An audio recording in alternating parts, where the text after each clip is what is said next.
Good morning, everyone. This is Tom with Certified. Thank you for joining this month's webinar briefing. I've got Nate with me. So Nate has been with us the last couple summers, and I'll introduce him a little bit more in a couple minutes, but we had over 800 people register for this morning's session, and my commitment and our commitment to you, as always, is to really make this worth the time. So I want to cover three things today. One, we're going to talk about, you're going to get an advanced look of the latest white paper that we're finishing and releasing next week. And we'll get into that a little bit more in the session. But essentially, with all the wire fraud taking place, the courts have been flooded with litigation.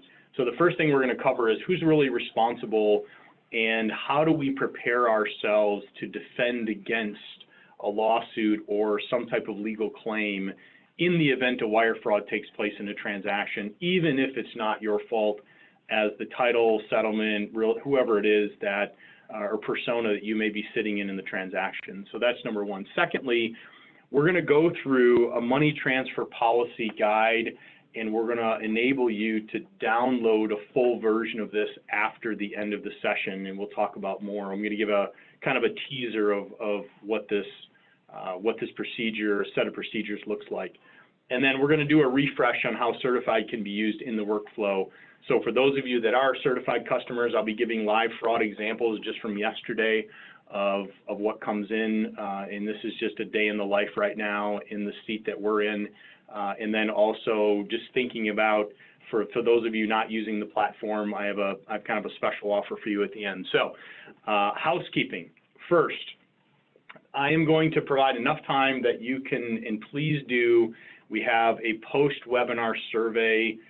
Please take 2 minutes, fill that out. It's just going to give us directional guidance on making these monthly fraud briefings that much better and more impactful for you and your teams and your customers. So please take a minute to do that.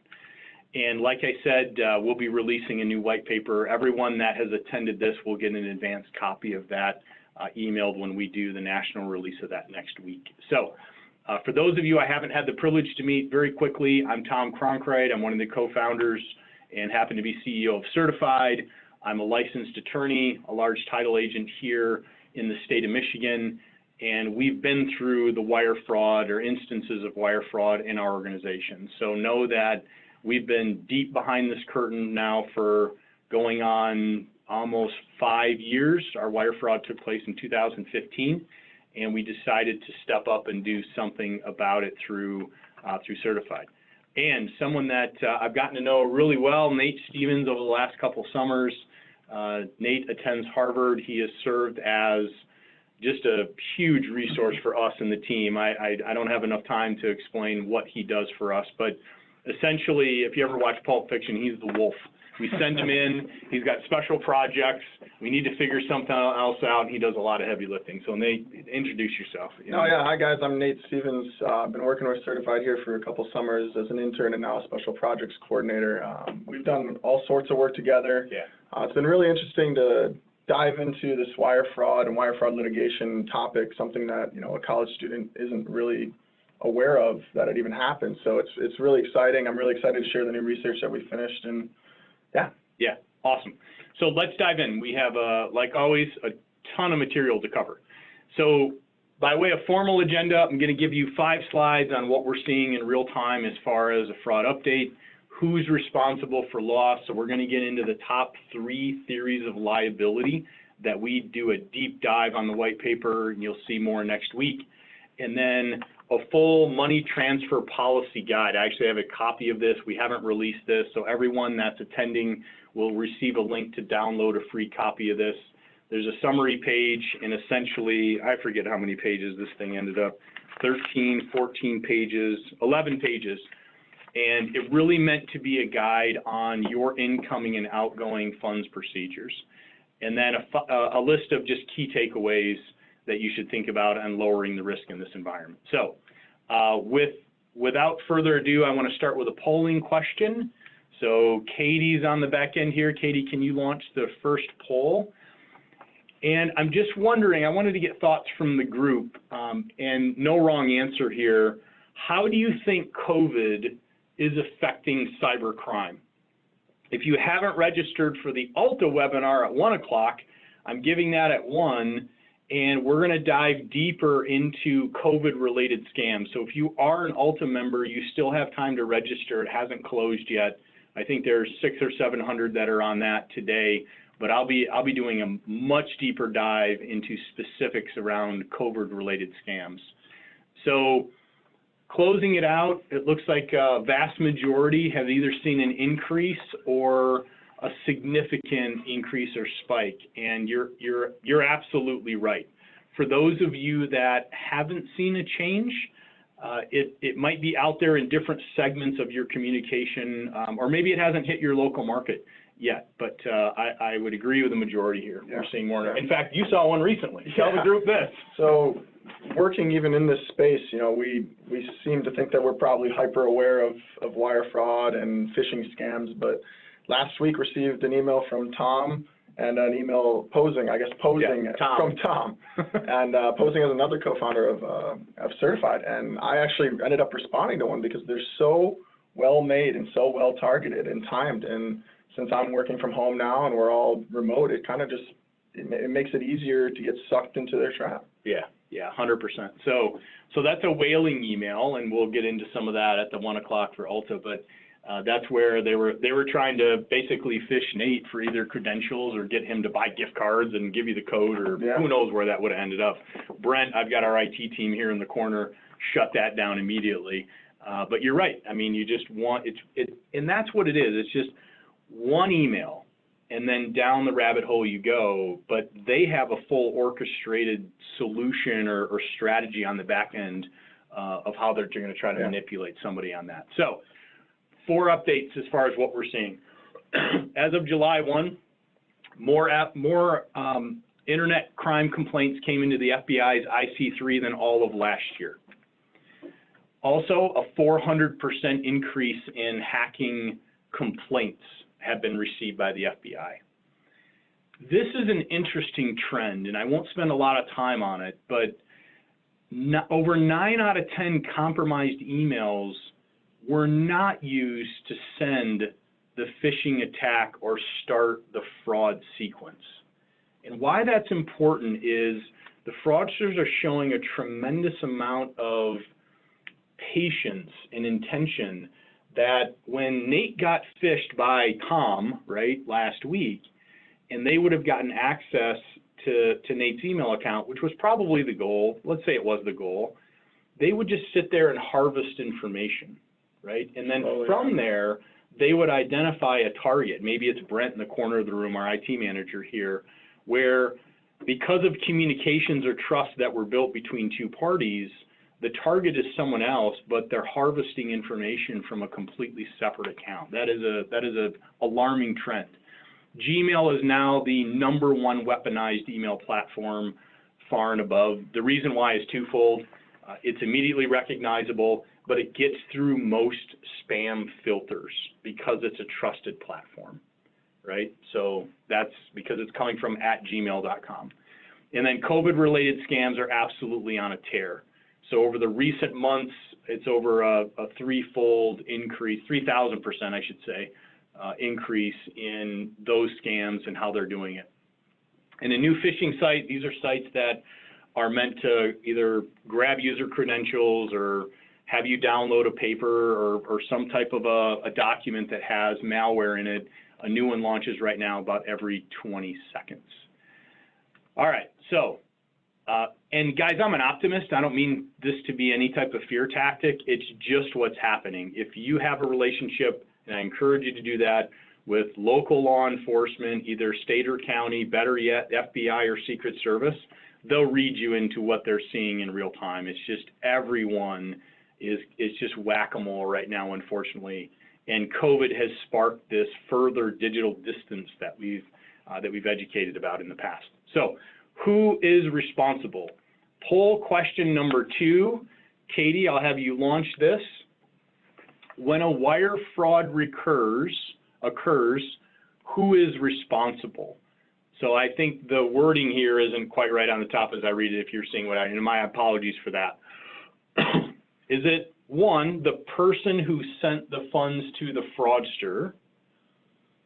The second is, look, your email account got hacked, Nate, not mine. I ended up sending the wiring information. You should be responsible because you didn't have whatever. You gave up user credentials or you didn't have the security.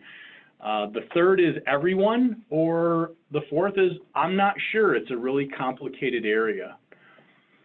And just closing this out again, the majority, I believe, is centering towards exactly what we found. So Nate, walk us through. So we had an idea last summer when you joined, right? Nate joined as Special Projects Coordinator, certified as an intern. We were so blessed to have him. And what we were struggling with is with all the frauds coming in, who was actually responsible for the loss? So Nate, why don't you walk us through that as our thesis, or that as our kind of, goal. What type of research did we end up doing, and how we kind of ended at this point that we're going to share with them now? Yeah, so for this paper, I mean, we really wanted a broad understanding of what is happening in recent cases and current cases also in the wire fraud sector of real estate. So who is responsible, what's happening, how is it happening, right? So we looked at close to 3,000 cases involving wire fraud, narrowed it down to a couple hundred real estate wire fraud cases, and then picked 15, I think, for the final white paper. And what we saw in the actual claims of who's responsible, referring to poll question 2, is everyone. I mean, you can look at your best practices and hold up a piece of paper. If you can't hold up a piece of paper, then you're in a lot of trouble. But you can look at your best practices and say, these are really good, they're secure, I think they're going to protect me. But when it comes down to it, when money disappears, the plaintiff lawyer isn't going to just sit around and dig through everybody's best practices and figure out who's responsible. No, they're going to pick you, and you, and throw claims at everyone. So I really think it's everyone, unless you can stand there and give proof and show that you did everything possible. And we'll reference that later with some of the white paper info. But you have to be able to stand up and say that, hey, I did everything possible to protect the client. Yeah, and know that, and this is a disclaimer we have in the white paper. The white paper is called Sued for Wire Fraud, How to Defend and Lower Risk. And let me say that again, how to defend and lower risk. So we essentially picked, like Nate said, 15 cases to serve as a guide to lower liability. So let me put my attorney hat on, and as a disclaimer, that what I was about to follow isn't legal advice, but the reality of being in court, one, if you're in court, you've already lost at some level, right? And the challenge with wire fraud is it's a very complicated set of contractual and tort and other standards that the courts just haven't wrestled with in the past. And for you lawyers on the phone, that gray area is very costly. It's costly from a human and opportunity cost perspective. It's costly from a legal fees perspective.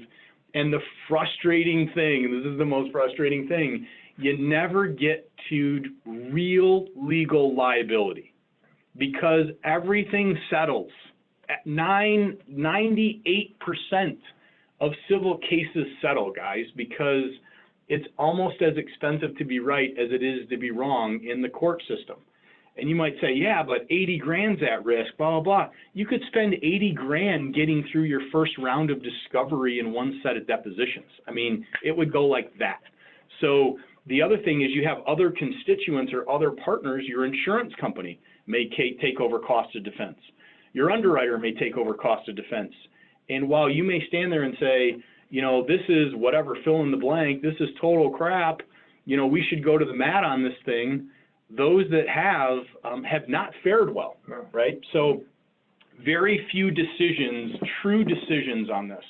But at the end of the day, this is meant to guide you on how the claim would come in, okay? So if there is a loss, what could you expect if you were a transaction participant, even if you weren't involved in the fraud at all, okay? So you guys are gonna get a copy of this deck after.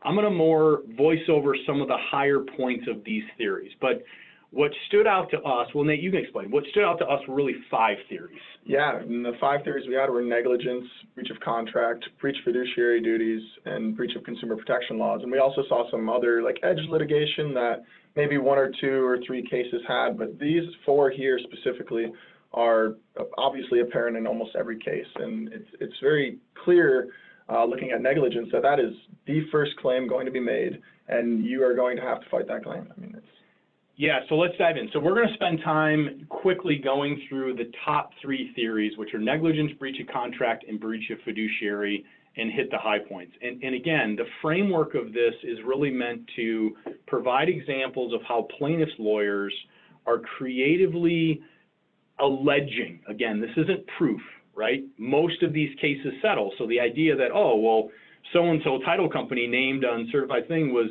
sued, that doesn't mean they were at fault. That just means that somebody made a decision that this should be settled rather than going the distance, and it happens all the time.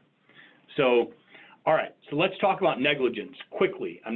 This is not meant to be a legal tort lesson, but there are 4 primary elements that you have to prove as a plaintiff to hold somebody liable for a negligence claim. A duty, some type of breach of that duty, a connection or causation between that breach, and then damages. So causation is the link between this breach of a duty and the fact that somebody can prove they were harmed because of that breach.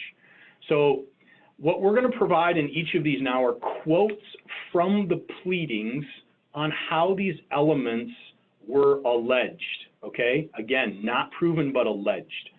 So duty, so think about yourself as a title agency, and as a large title agency, this was fascinating for us, is to say, hey, the title company, in this case it was a citywide case, acting in its capacity as an escrow agent, had a duty of reasonable care in conducting the closing, including, their words, not our words here, dispersing funds to the proper parties and notifying the parties to the escrow of potential fraud. That's the both sides of the incoming and outgoing. So the duty is, look, you're the escrow agent, you have a duty to safely disperse and notify, right? And you'd agree that was a kind of a rinse-repeat theory. Yeah, I think especially in all the negligence cases, it also bled over into the breach of contract and breach of fiduciary that we'll talk about soon.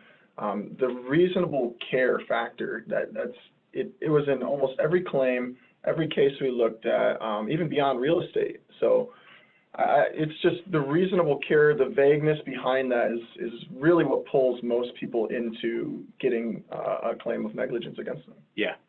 And then breach, we pulled out some bullet points on how breach was specifically alleged, just to give you kind of a roadmap of things to think about in your own process and procedure. So as the wire fraud scam was foreseeable, the word foreseeable is incredibly important from a legal perspective. And what that means is you all know it. You all know that when somebody goes to wire funds, somebody could get scammed. You're imputed, you're basically, that knowledge is put upon you by this term foreseeable. Defendant had a duty of reasonable care in managing the closing by taking steps to protect the plaintiff. And look at this list, literally out of the complaint. Notify, communicate the procedure, what to expect, inform, when and how to wire funds, inform about the closing, protect non-public information, institute multi-factor authentication, and just guardrails and safeguards of delivering the wiring instructions to somebody wiring funds in the first place. And what's interesting about this is that they get so specific because what they're trying to poke at, they probably don't know the procedures because this is the initial complaint. All I know as a plaintiff's lawyer is my client, the buyer, lost their life savings. And what's interesting about wire fraud in real estate, especially with buyers, and we've said this before, there's no muscle memory on these transactions. Yeah. They haven't gone through the process if they're a first-time home buyer. And even if they bought a house in the past, it was probably years ago. So even from that standpoint, why wouldn't they assume that things have changed? And then you layer in COVID where everything has changed.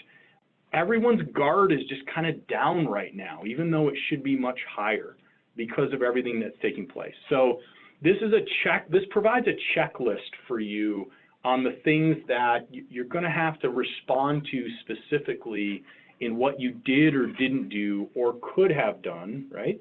That could have prevented the loss and drove awareness. Yeah, and I think, interjecting here, I think it's really important to take what Tom said there. These buyers, a lot of them are first-time buyers, and a lot of these buyers are sending their life savings. I mean, $200,000. I think it was an average of $250,000 was the average wire transfer in real estate last year. So they're sending their life savings. They're a first-time home buyer, and you do this every day. So it's a little less on your side.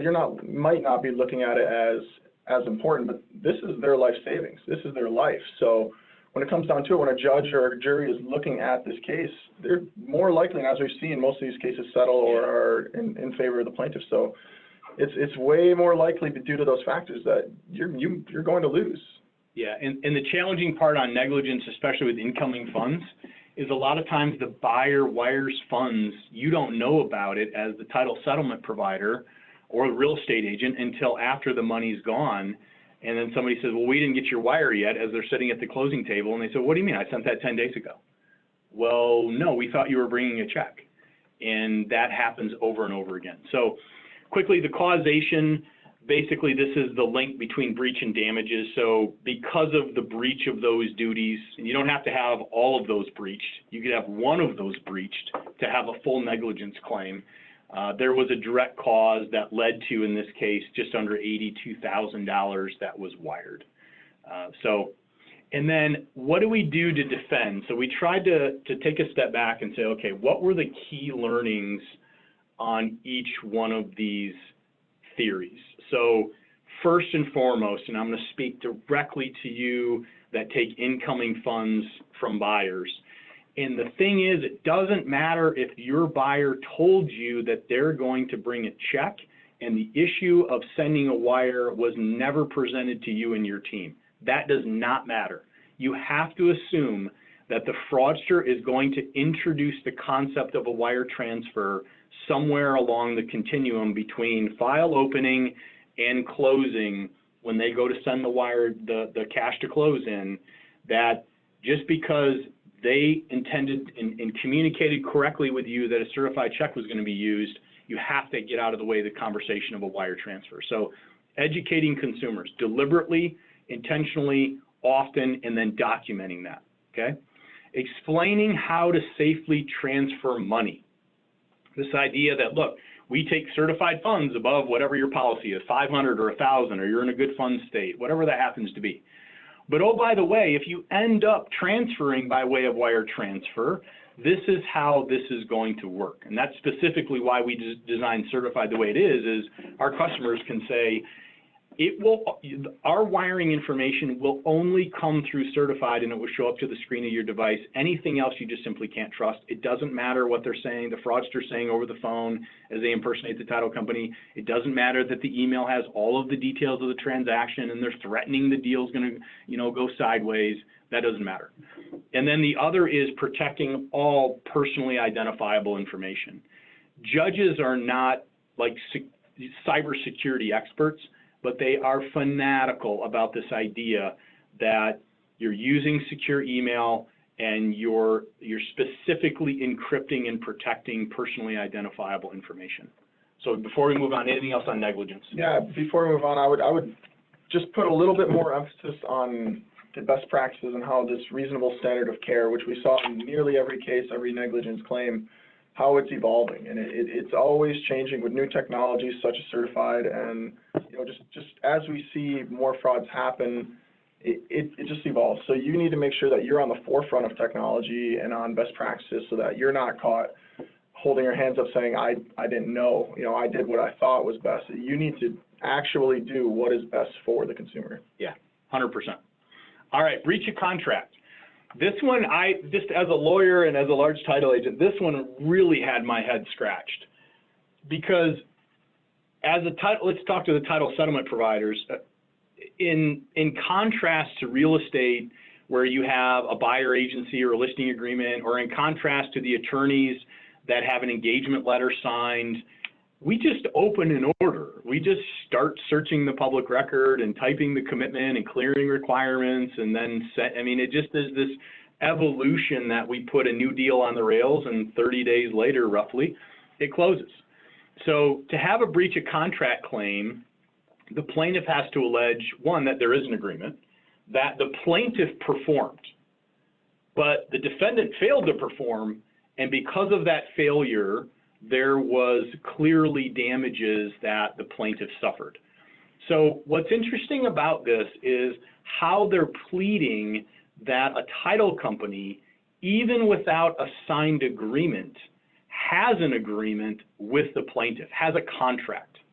So here's a quote: plaintiff entered into a contract with a defendant where they agreed to provide closing services. So this gets into the area, not to get too legal, but you have two types of agreements. You have express agreements where I fill out a document, Nate signs, I signed, and this is the agreement. And then you have those that are implied. And the implied agreement is through what's called course of performance, or the activities of the parties. So if I send in a purchase agreement to Nate, I'm a real estate agent, Nate's the title company, and I send in a purchase agreement, Nate starts working, and as part of his work, he does closing and escrow services. That's the implied agreement. And even though we can't look to a document, this is where the industry standards box will be filled in by the courts. And that's a tough one for all of us. So you have to assume there is an agreement. How does the failure take place? Failing to transfer the outstanding balance under the note to the plaintiff. So in this case, this was an example where it was a mortgage payoff fraud, and then transferring funds to a fraudulent account on a seller net proceeds. So they got hit. It was just kind of a double whack on this case. Defendant breached the agreement, which caused the damages, and then we have damages in the amount of, again, just under $82,000. So again, another theory. It's a tighter theory than negligence, but it's a very strong theory because you have so much case law for breach of contract in the services industry. Nate, backfill anything I missed here. Yeah, I think looking at specifically this defendant failure to perform, the failing to transfer the total outstanding balance under the note to the plaintiff. So not only are you going to get a claim of negligence against you for failing to perform your duty, but specifically if you send the money, if you are the one who sends the money or sends the email that causes the failure, that's another claim that's going to be held against you. So your case just grows and grows and grows against you, and it really builds one off the other in these theories, especially the third theory. They build one off another to just show that it was your fault. Yeah. Okay, what do we do on breach of contract? So one, assume a contract exists. And you can send me messages on LinkedIn or emails. We can have an academic debate about this. Assume one exists. It's going to be an implied agreement, okay? That's going to layer in the current standard of care as it's evolving in the area of, from our underwriter bulletins to case law that you're read into now, to just the threat of wire fraud and that imputed knowledge that is going to be held. You're just going to continually be held to a higher standard because too much money is just getting raked into fraudulent accounts. Protecting the transfer of funds, right? And this is inbound and outbound. The case cited was specifically a payoff, but look at it both ways. And again, education in creating and following and documenting current and relevant procedures about the risks of transferring money electronically. The irony of all this is that electronic transfers are the safest way to transfer funds. It's not like they're hijacking a wire between Nate and I in midstream and redirecting it in the Federal Reserve. That, to date, knock on wood, has never happened. But the risk associated with the fact that somebody is going to rely on the wrong information, even though somebody got tricked, that liability, again, can extend across the other participants because of what they failed to do. Okay. Breach of fiduciary duty. This is what I call the bell ringer, and I intentionally saved it for last for a couple reasons. One, it comes in almost identical to a negligence claim. It has the same exact kind of element framework to it, but it's a heightened sense of duty because the elevation of it says, wait a second, it wasn't just kind of a peer-to-peer and you owed a duty. Somebody sat at a fiduciary level. Somebody sat at a higher level, right? And what that means, and we get into that in the white paper, is that the court looks at someone special, either through what they agreed to do or the experience they have in a certain area, and say, you know what, Tom and Nate are not equal because Tom agreed to hold the escrow funds and trusts. And guys, that is where we're going to trigger a fiduciary duty claim as it relates to an escrow company or a title company and any buyer or seller. So look at the duty, how it's alleged here. Citywide, acting as an escrow agent for the transaction, owed a fiduciary duty to plaintiff. I looked at this claim more than any other claim when Nate and I were looking at the research. We've had cases, one was published in Alta's underwriting update recently, where the negligence claim was dismissed. Breach of contract claim was dismissed. Breach of Consumer Protection Act dismissed in favor of the title company, which looks good, but not breach of fiduciary duty. The court's struggling with this idea that, wait a second, they didn't sit at an equal footing when it related to their position in the transaction. So, anything to add on that, although I'm going to go right through the breach? No, I think that goes back to the same emphasis we had on court sympathy toward the plaintiffs. I mean, these are first-time home buyers transferring their life savings, and you're in control of that, and you are responsible for the safety of that. So the sympathy toward the plaintiff is really real. I mean, if you mess this up and you send somebody's life savings away, it's not going to fare well for you. Yeah. I mean, it's scary, and it's just honest. I know, it stinks because a lot of times we have no control over this. So let's look at how breach in this area has been specifically pled, because it gets to exactly how the fraudsters are pulling off these successful frauds. So, fail to use reasonable care in implementing encrypted email, failing to follow processes and procedures that could have protected the plaintiff from having their private information stolen or their account accessed, right? Failing to detect spoofed email addresses, failing to detect an intrusion, failing to provide effective and specific warnings, failure to meet the duty or standard of care to prevent wire fraud. How broad is that? Because that is evolving in real time, but unfortunately, with all these cases settling, we have very few decisions where we can say, okay, Your Honor, in this case, so-and-so did this, I did the same thing, that case was dismissed in favor of the title company, mine should be as well. And unfortunately, we don't have the case precedent right now. The causation is the same, hey, because of this, I was damaged. And then what was interesting in this specific case is that they didn't go just after the amount of the loss. They wanted to prove a point, and they layered in what are called punitive damages, attorney's fees, and costs. A punitive damages, this is so outside the realm of reasonable in what should have happened that you need to take an extra pound of flesh from the defendant, right? And typically punitive damages can range, they could be double, triple, they could run much higher, they could be a multiple of the loss to prove a point to the rest of the world that as it relates to this plaintiff and the activities or inaction of the defendant, we can't have this happen anymore. They make an example out of them. Yeah, and I think if you go back to that, I think this case, these quotes, if you do download the white paper and look at it, we have a legal supplement in the back end that has all of these quotes. And when you take a look at that, the breach here may seem to be stretched out, and this may, come off as an example case that we're just trying to show you that, oh, you could get called for this. This happens in most of the cases, especially breach of fiduciary duty. These plaintiff lawyers are looking for the holes in your processes, your workflow, your best practices, and they will pick out every single hole and claim every single failure. Yeah. Yep. That's their job. That's their job. So if you take this, you take the breach of contract, and then you take the negligence, you start with a pretty comprehensive roadmap, right? And that's what we've done in our industry, or our title company, is just reverse engineered what the plaintiff's lawyers have done to make sure that we can check these boxes best as possible. So How do we defend against breach of fiduciary? In addition to, you got to think of it as you got to meet the negligence standard, but in addition, understand really that you're held to a higher standard, and every action or inaction must comply with a standard of care. Well, how does an inaction comply with a standard of care? Well, it's the same as if you did something, right?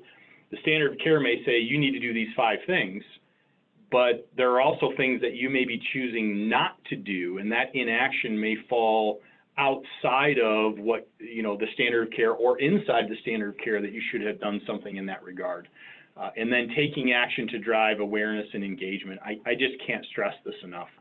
An educated, aware, and engaged, referral partner network, your lenders, your developers, your real estate agents, your attorneys, and especially the buyers and sellers that you're hired to provide a great and safe closing experience for, have to be engaged on this issue now. All right. Anything else, Nate? Okay. As to the white paper, next week we will be dropping this nationally. You're going to get an advanced look of that. And again, it's titled Suit for Wire Fraud, how to protect and how to defend and lower risk. I hope you guys will take advantage of that, and would love to hear comments as you work through what is a, 30-some page paper, pretty comprehensive. All right, moving to somewhat of a solution here. As part of this, we wanted to provide guidance, some guidance in actually a downloadable money transfer guide. You guys are going to get an email right after this session to download this free guide. Lawrence and I and Tyler, co-founders of CertifID, and Lawrence and I own Son, really took a step back. We had a Memorial Day wire incident where a commercial broker was hacked and printed off fake wiring instructions and handed it to a buyer, and that was closing on a commercial property with us, and they wired the funds, so we ended up getting a full recovery. But it was just a reminder that, hey, you can't do enough to think about how to protect the funds transfer process. So we put together, no pride in authorship on this document, but essentially a working model of how you may think about a full incoming and outgoing transfer policy. So let's launch the last poll, Katie, and I'll run through this in about 10 minutes so we have enough time for Q&A. Which statement best describes your current written procedures around incoming and outgoing funds transfer? This isn't just wire transfers. This could be checks, this could be wires, this could be, personal checks, it could be duffel bags of cash, which you can't take, by the way. Talk to your banker or your underwriter. As fun as that would be, we've had people show up literally with duffel bags full of cash. Like, no, you need to go to the bank, get a cashier's check, and come back. Be happy to reschedule your closing. It's funny. All right, so just closing this out, some of you don't have any. I vaguely remember we have well-documented procedures that may need to be updated. I love the fact that over half of you are saying, look, this is a living and breathing area in our organization, and I could not agree more. So hats off to all of you that responded in that regard. For the rest of you, this is what this is for. You're going to get a great starting point, and really recommend you to take a look at this. So we're going to dive in, and we're going to talk about basically 3 categories. Let's close the poll out a second. I'm going to have another shot of Red Bull. All right. As we think about this, so I'm going to put my title owner hat on for a few minutes here. As we think about incoming funds, you need to we think about them in 3 primary categories. 1, they come in, they're immediately available, and think about I could immediately wire off of these funds that I've now received. So these are funds that are considered good funds relating to disbursements. They could be made by certified check or wire transfer without any verification. I get a wire in from a lender, the wire's good, it lands, matches up, file balances, I could immediately wire out. If we're a table funded state here in Michigan, many of you are, I could wire the mortgage payoff and the seller net proceeds out immediately. Restricted until verified. So They're not available to immediately disperse until we verify using an independently obtained phone number. So that could be, we were chasing down, we had a closing recently, we were chasing down, it happened to be a Wells Fargo certified check. And because we couldn't get a hold of Wells Fargo, we actually just, this next one, restricted till cleared, we deposited it and put a 10-day hold on that. So the next one is restricted till cleared. For those of you that are not aware, certified checks don't mean immediately available. It may take a certified check as long to fully clear that originating bank as a personal check. And that's what we got burned on in our fraud that led to the creation of certified. We took a check in, deposited, and ultimately it bounced. So think about those, and you have to be ruthless in how these funds are categorized and analyzed, or you may get caught with what they do is the fraudsters will catch you in a float. You deposited the cashier's check, you wired off it, and then the cashier's check cancels, or it was fraudulent the whole time. So incoming funds. How do we share wiring instructions? You have to send a fraud notice to buyers and anyone else on the transaction immediately when you identify who they are. You just have to. And I'm saying this very direct. This is not negotiable anymore. The minute you know first name, last name, email, phone number, you have to communicate, especially to buyers, that wire fraud's an issue, and here's how we're going to handle any incoming funds relative to wire transfers. Yeah, and a lot of those wire fraud notices that certified puts in and we suggest become Exhibit A. In these cases that we've looked at from the white paper, it's Exhibit A. You said, hey, you can hold this up in court. You said, hey, look, this is happening. You are at risk. Make sure you pay attention. So yeah, 100%. If you're using certified, this is exactly what it was designed to do. We can not only share the wiring instructions securely after we prove it's the buyer's identity, but you have proof of that exchange and receipt.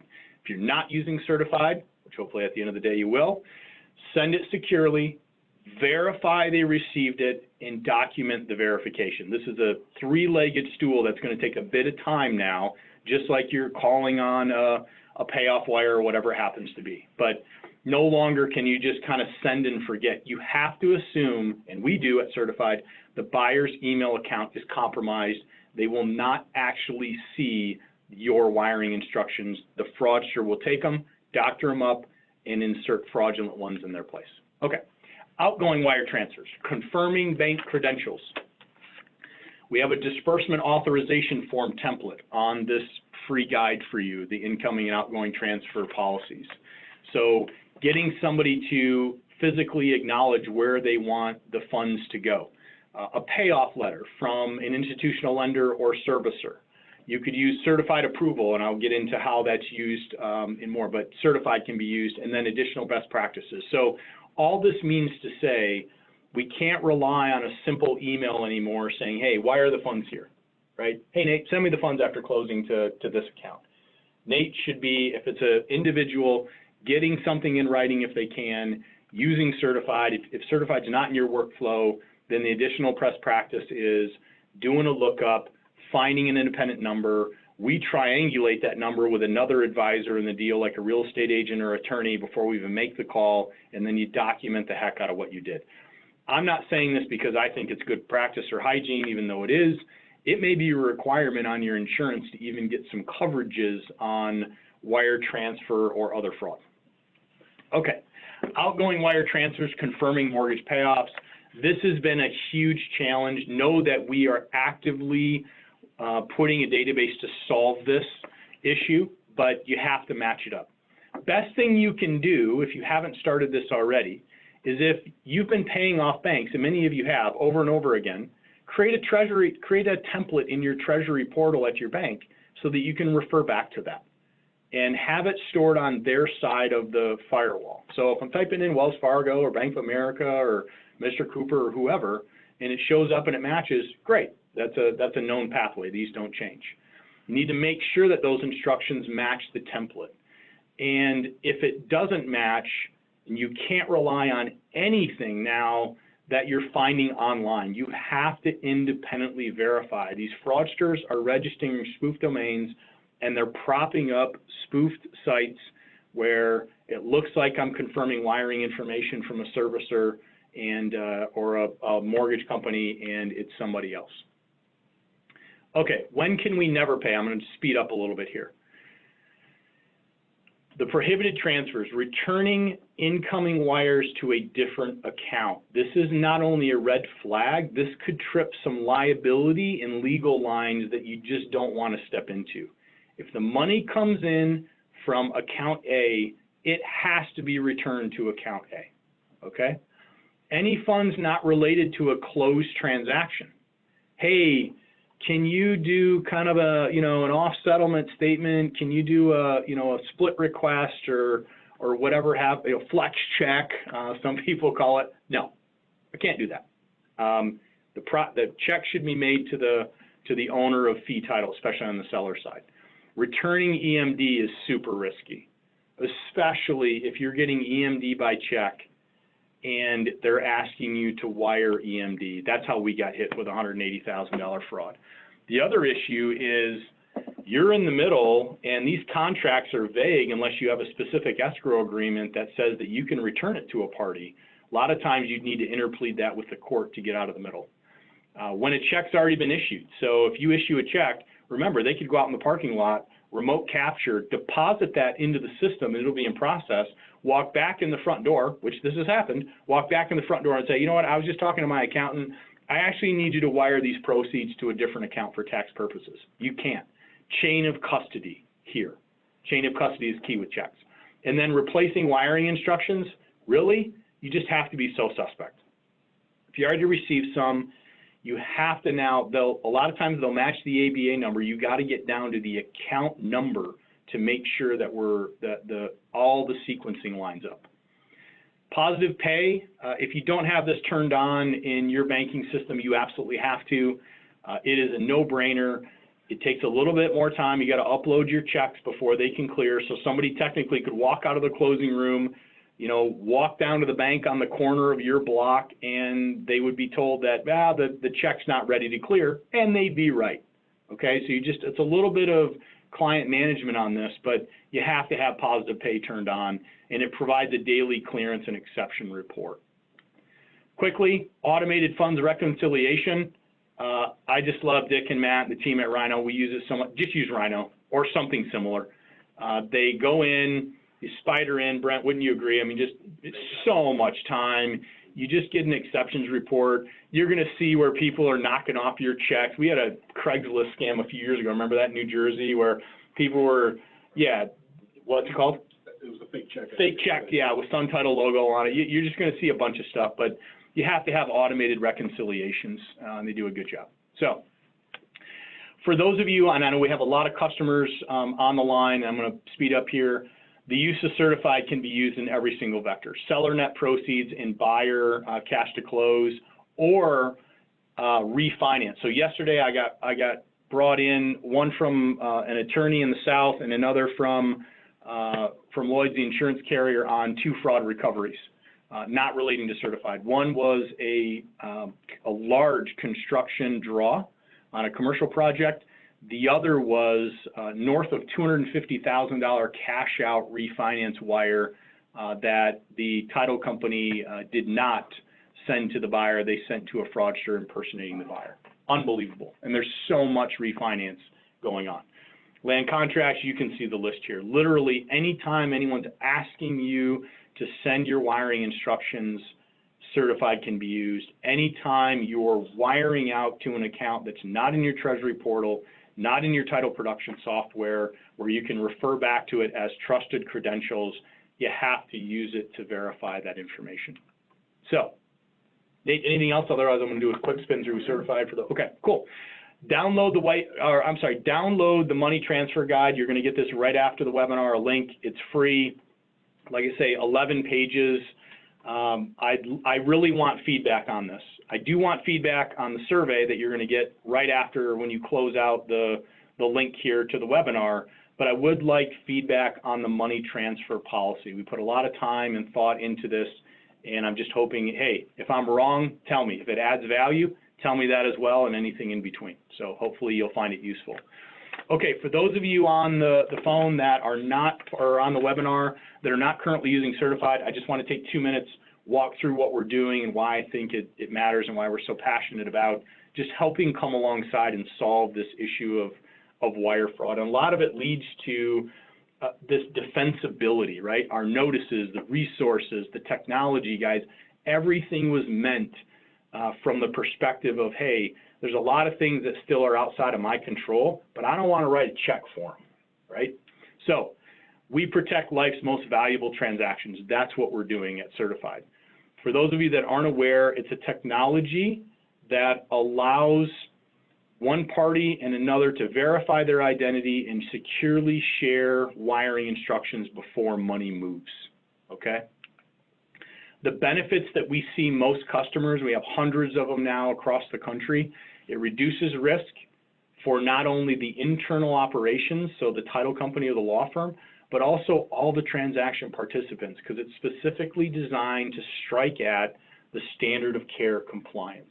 The notices that we will provide you, the email templates, the flow of certified, the technology and the insights that our system would be able to provide you if you have someone knocking on the door wanting to take advantage or to say, hey, you owe me a check, we can backfill all that.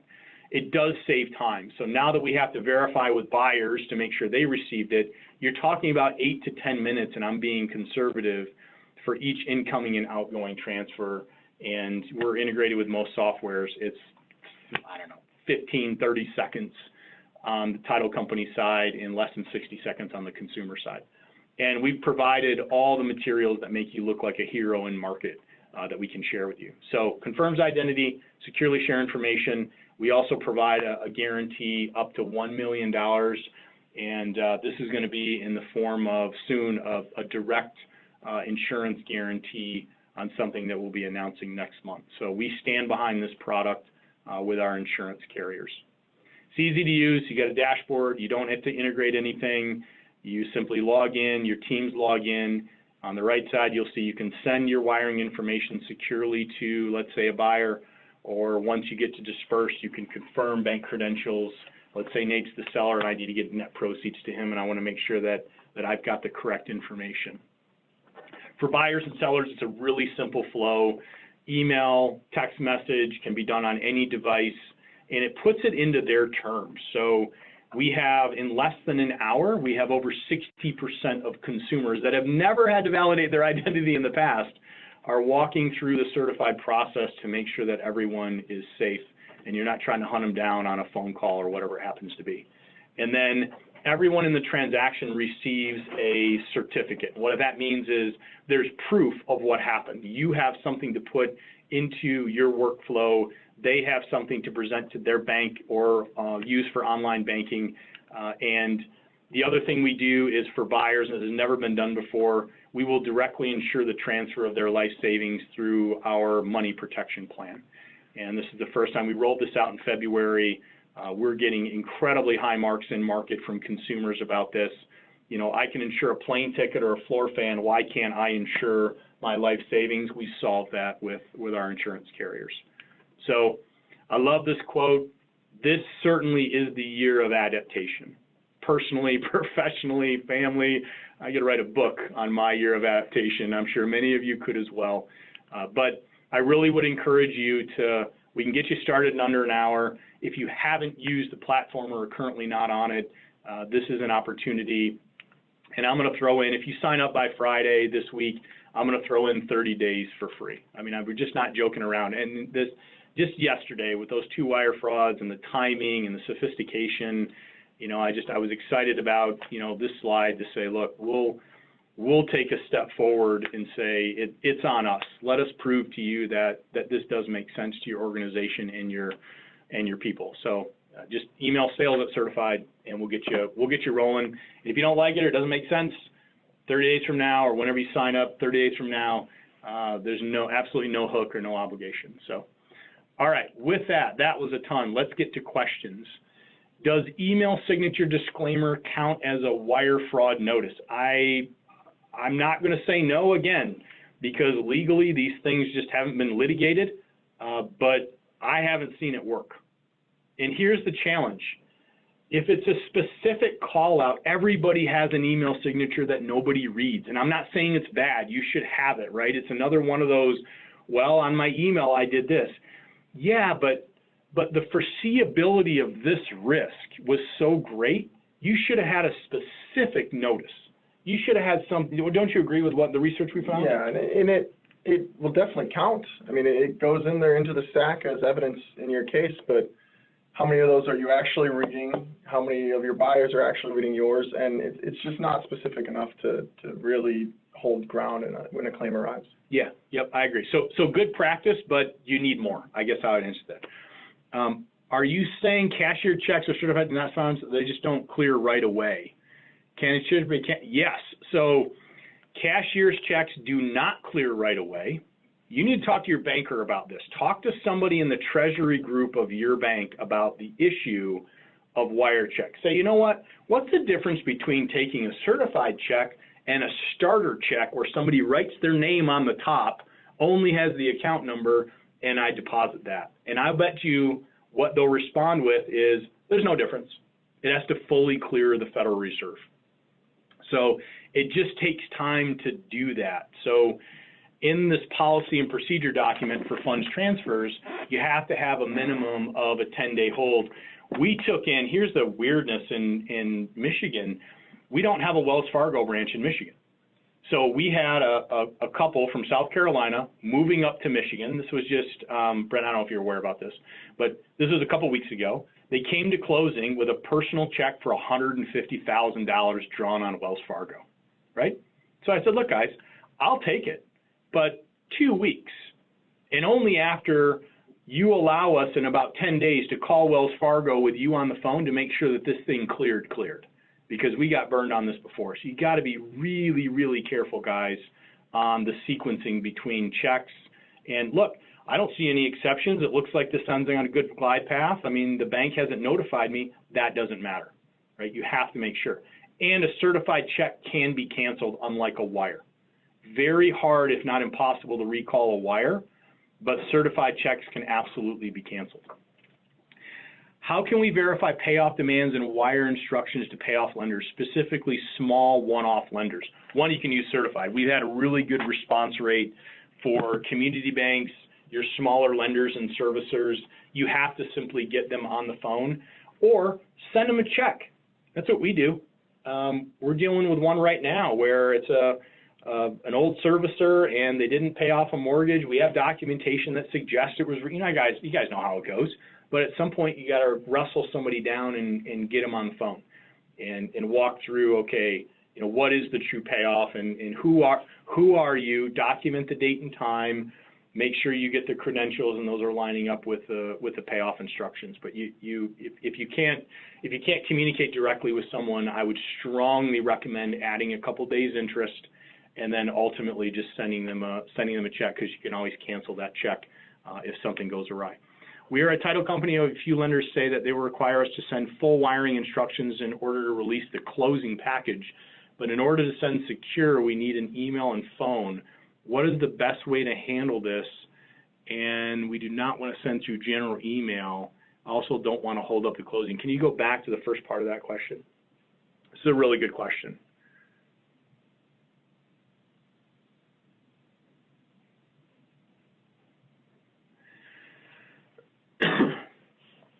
We used to do this, so we used to send our wiring information. Remember, Brent, we attached it to the title commitment.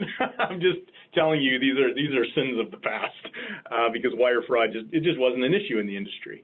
I think you need to, if this is a lender that you're seeing on a regular basis, and you say you have a few of them, this is as much their issue as it is your issue.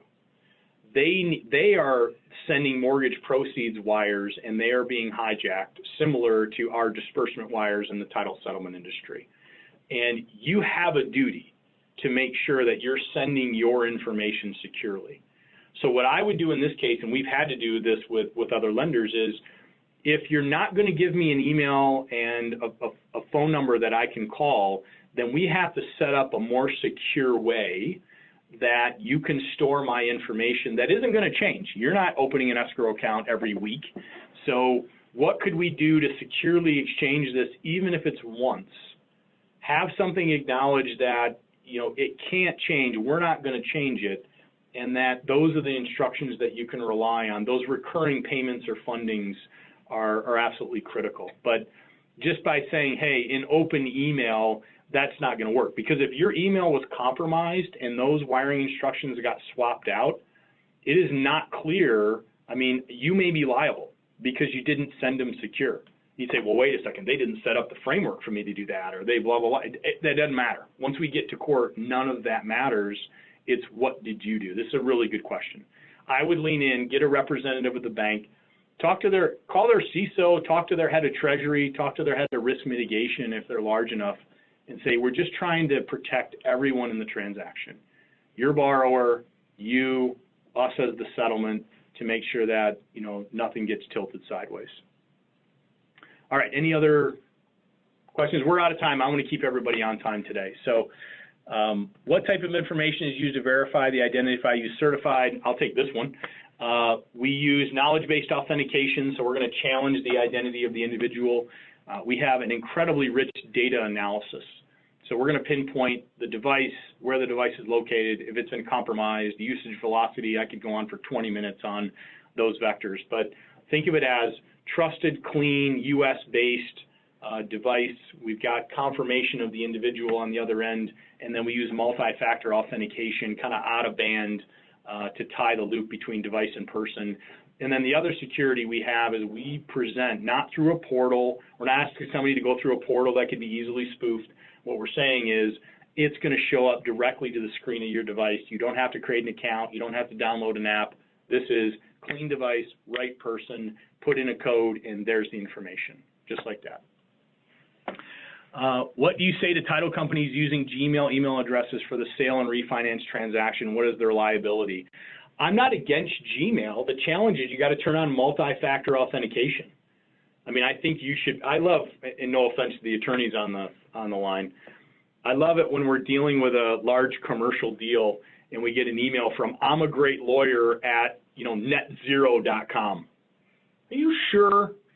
But anyway, I would have an enterprise level email with a registered domain. If you are using Gmail, then you have to have account registration notice. You have to have all the notices turned on, but you have to turn on multi-factor authentication. And if you have that, then I think it's acceptable. I don't think it's optimal. Okay, last thing, guys. Thanks for hanging out. Post-webinar survey. We're going to end this thing. Please, I said I'd give you extra time, and I didn't. I didn't intentionally lie. We just had a broader conversation here, and Nate did not a better job. He did the job I thought he'd do. But we're going to wrap up here. Please take 2 minutes, fill out the survey, and hopefully I'll see some of you in just, 55 minutes on the Alta later this afternoon. Take care, and thank you to all certified customers. We truly, truly appreciate the support and what you're doing for not only your companies, but the industry as a whole. All right, guys, see you next month. Take care.